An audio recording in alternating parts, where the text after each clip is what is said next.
নমস্কার, আমি সুনন্দা বলছি। শঙ্করপুরে এসেছি। শঙ্করপুরে এই জায়গা, এটা শঙ্করপুর অনেক ভেঙে গেছে। করোনাতে এই সময় জলোচ্ছ্বাস হয়েছিল এক সময়, সেই টাইমে। তো এখন এখানে জলে ভালো ঢেউ আছে,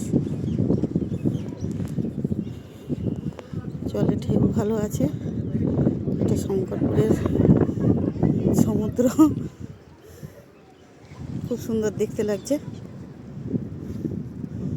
কিছু মানুষ আছে, এই টাইমে বেরিয়েছে, আর রোদ ঝলমল করছে, সুন্দর লাগছে জায়গাটা।